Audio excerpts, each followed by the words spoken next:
Entendes o que estás lendo?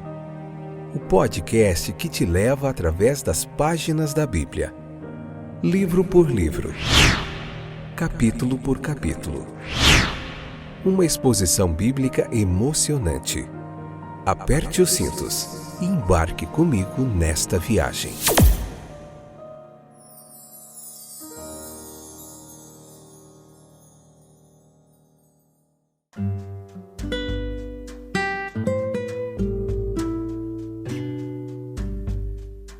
Olá, meus queridos companheiros de viagem através das páginas da Bíblia. Eu sou o Fábio e estou aqui para compartilhar com você a preciosa Palavra de Deus. Hoje, Atos capítulo 27, parte 3, episódio de número 882, 10ª temporada. Que bom que você voltou, que bom que você está chegando, muita gente nova aí aparecendo. Que Deus abençoe grandemente sua vida. O que a gente faz aqui é uma pregação expositiva, um estudo sequencial da Bíblia Sagrada. A gente tem mais de 30 anos que ensinamos e aprendemos da palavra de Deus o tempo todo. Aqueles que ensinam são os que mais aprendem, pelo menos deveriam, né? E o nosso propósito aqui é comentar a Bíblia Sagrada inteira, capítulo por capítulo, livro por livro. A gente faz um livro do Novo Testamento, um livro do Antigo Testamento, alternando. Estamos acabando o livro de Atos, hoje encerra o capítulo 27, e os próximos episódios serão do capítulo 28, e depois a gente vai para a introdução ao livro de Josué. E eu desde já te convido para você trilhar essa jornada comigo, que vai ser uma jornada também fantástica ali. Josué assumindo a missão de levar o povo, de adentrar a terra prometida depois da morte de Moisés. É algo que nos ensina bastante também sobre o propósito de Deus, o plano de Deus para as nossas vidas, para o povo de Israel, para a nação de Israel. E você encontra esse trabalho disponível aí no Spotify, no Deezer, na Amazon Music, no YouTube Studio, no Spotify for Podcasters também, do Creators, né, o antigo Creators. E aí você encontra também esse trabalho na Apple Podcasts, em praticamente todos os distribuidores de podcast. Se você digitar no Google lá, Entendes o que estás lendo podcast, você vai ver muitos lugares onde está esse trabalho, tá bom? E é isso. Que Deus abençoe a nossa jornada hoje. A vontade divina e a vontade humana, o que a gente aprende com tudo isso. Leia o capítulo 27, vem para cá. O versículo 24 e o 31, eu queria frisar no comecinho do episódio de hoje, para você refletir comigo. O 24 diz assim: E disse: Não tenha medo, Paulo. É preciso que você compareça diante de César.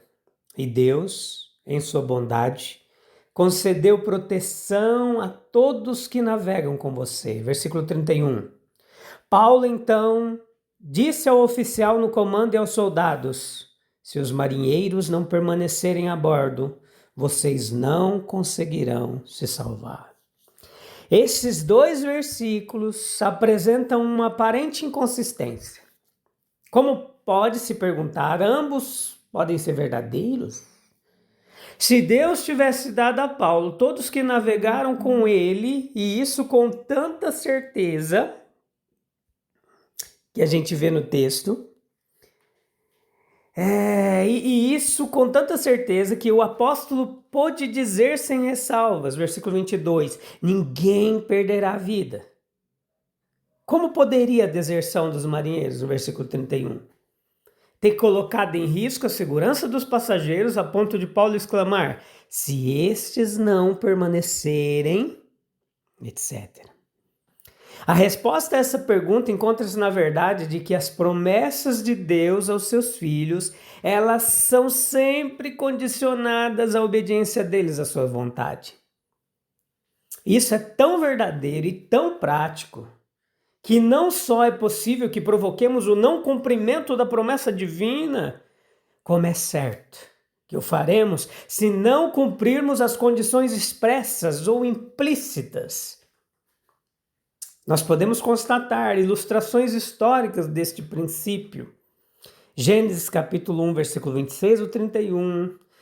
Gênesis capítulo 6, versículo 5 ou 7. Êxodo capítulo 3, versículo 7 ou 8. E Números capítulo 14, versículo 28 ao 34. Segundo Samuel capítulo 7, versículo 12 ao 16. Eu não vou ler, porque senão vai prolongar muito o nosso episódio, mas você pode consultar lá. 1 Reis capítulo 11, versículo 11 ao 13. 1 Reis capítulo 12, versículo 16.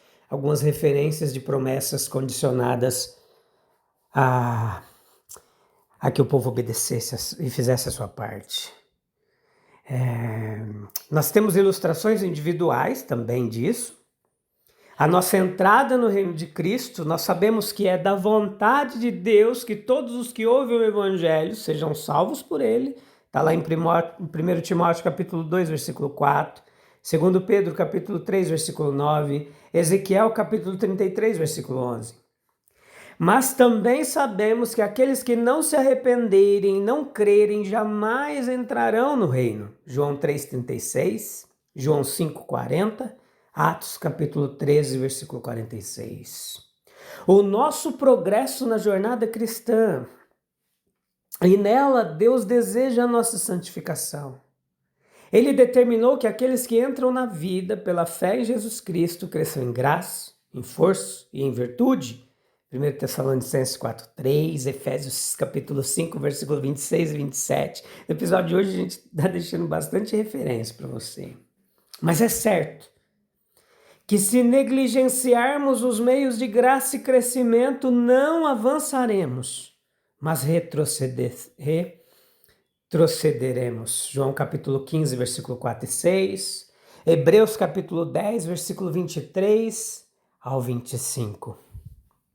A nossa admissão ao reino celestial, Deus promete aos seus filhos um lugar em sua morada eterna, mas a coroa da vida será dada somente àqueles que forem fiéis até a morte.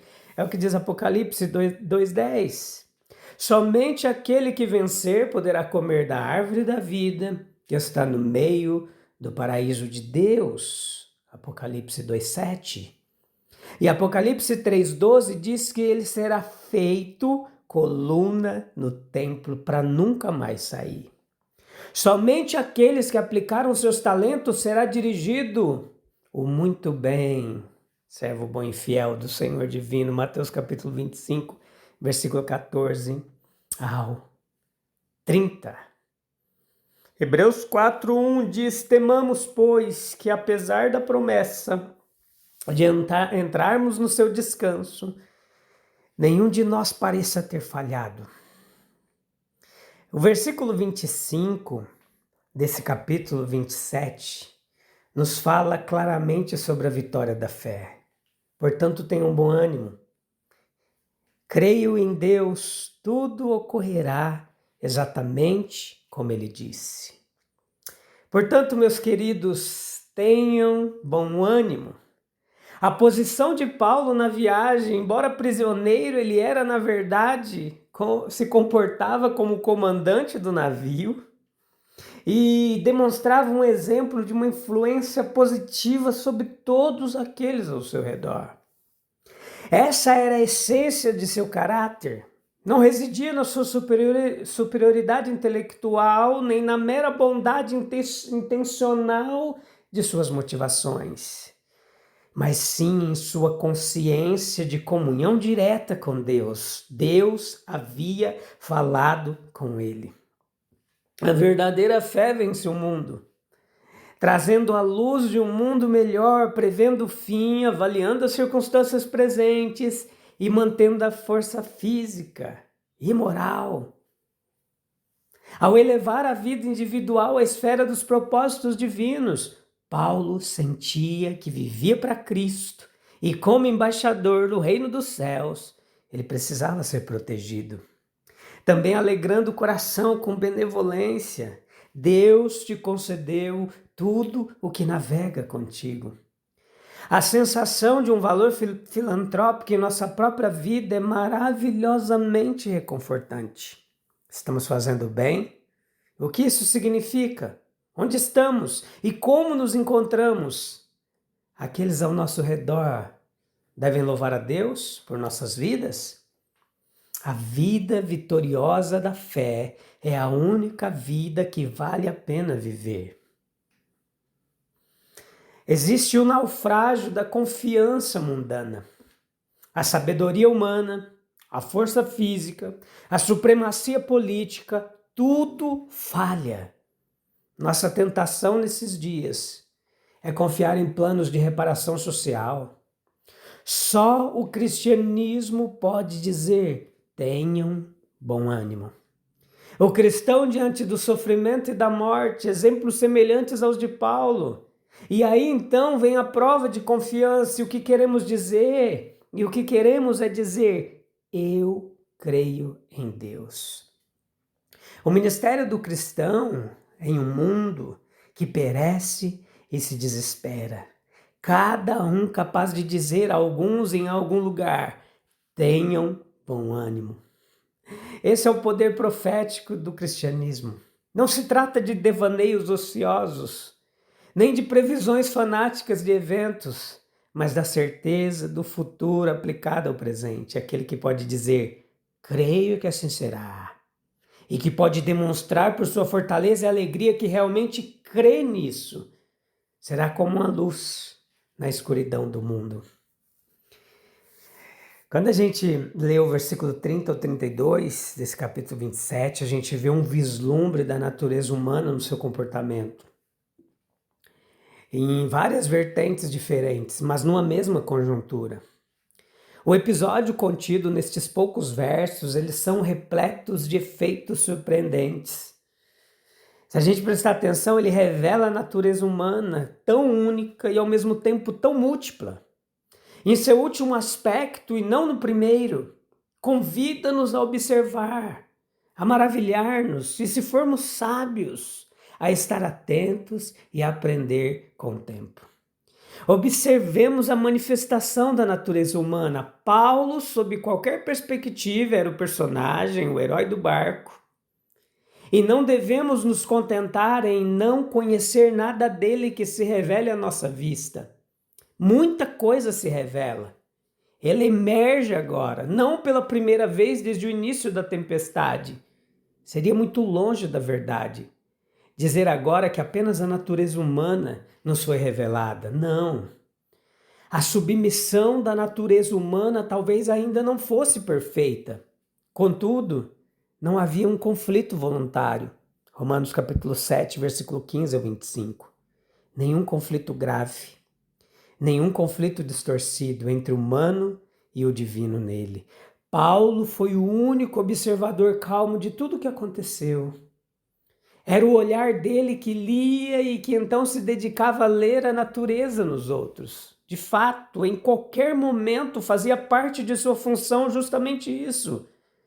Era o olhar dele, que tão límpido detectava a fraude, a potencial fraude alheia. Foi dele que a língua inabalável declarou, embora provavelmente sem qualquer precaução para si próprio. A sua mente, consciente de sua própria retidão, confiante na verdade e na providência de Deus, não hesitava nem por um instante em se expor a ser questionada por certas inconsistências teológicas. Ele havia se comprometido, de forma muito positiva e pública, com a afirmação de que Deus lhe havia prometido a si mesmo e a todos os que navegavam com ele. Contudo, ele traz à tona uma condição, uma nova espécie de ressalva, que postulava a ajuda e a cooperação de um grupo de mercenários ímpios e desumanos. Tudo isso demonstra não apenas que o verdadeiro cristão precisa ser um homem verdadeiro, mas também que somente o verdadeiro cristão alcança suficientemente as possibilidades do verdadeiro homem. Pois Paulo, prisioneiro a caminho do julgamento, desprezado por muitos, é, no entanto, o homem em todos os aspectos essenciais naquele barco. E consegue não apenas inspirar respeito declarado, mas também obediência prática de todos os demais. O testemunho mais honroso de Paulo está contido no incidente relatado nessa passagem. É um testemunho inegável. entre muitos, sobre onde reside a verdadeira força. Reside na bondade, reside no homem que vive com Deus, trabalha para Cristo e é guiado em consciência e vida pelos ditames do Espírito Santo. Longos períodos podem se desgastar inicialmente, e os emaranhados mais desanimadores podem parecer impedir a esperança, mas a vindicação finalmente chega, frequentemente da maneira mais extraordinária e inesperada. Pois que transformação é essa que mostra o prisioneiro de toda a multidão e o homem que antes parecia correr o risco de uma contínua contradição, destacando-se? Não apenas como observado por todos, como tantas vezes fora antes, mas como aquele a quem se ouve respeitosamente, se segue obedientemente e que é verdadeiramente apreciado pelo testemunho e o consenso unânime de corações animados, verso 36. Observe então que o homem bom, perseguido e incompreendido passa a ser considerado como um amigo que deve ser ouvido, como um amigo cuja boa confiança é bem-vinda e que espalha uma influência positiva, como amigo a quem é permitido insistir ao cumprimento de deveres práticos simples, como um amigo que não é zombado quando ensina a verdade. Paulo ensinou assim, tanto por palavra e por seu próprio ato, como alguém que pela simplicidade e pureza de sua amizade é elevado à posição de mestre de todos em certo sentido. É isso. Se Deus prometeu livramento, por que ainda somos chamados à obediência responsável? Temos confiado nas promessas divinas, sem negligenciar os meios que Deus usa para cumpri-las? É importante a gente refletir em tudo isso. Vamos orar? Busque um local calmo e tranquilo, no seu quarto em secreto, seja ele qualquer lugar onde você esteja, que você consiga se retirar, nem que seja em pensamento, para falar com Deus, sem palavras, no seu íntimo, se você está cercado por pessoas. Vamos encerrar mais um episódio fantástico, onde a gente reflete na palavra, na vontade de Deus. O Espírito de Deus é quem revela a sua palavra, quem nos ensina, quem nos conduz, quem nos direciona. Aleluia. A teologia fica em segundo plano, nossas bagagens, nossos conhecimentos, nada são diante da inspiração e revelação do Espírito de Deus sobre a palavra que vem de Deus. Senhor, nos ajuda a confiar plenamente nas tuas promessas e ao mesmo tempo obedecer à tua vontade. Que nossa fé não seja passiva, mas seja viva, responsável, cooperando contigo mesmo em meias tempestades. Dá-nos um coração firme como o de Paulo, para crer que tudo acontecerá conforme tu disseste e está firmado nessa palavra. Em nome de Jesus. Amém, amém, amém. Louvado seja Deus. As promessas de Deus implicam responsabilidade pessoal. Temos um papel a cumprir. Temos ações a praticar que justifiquem nós dizermos que temos fé em Deus, tá bom? Deus abençoe. Eu volto no próximo episódio, onde a gente vai começar os episódios que encerram o livro de Atos, do capítulo 28. Um abraço. Deus abençoe. Até breve. Tchau, tchau.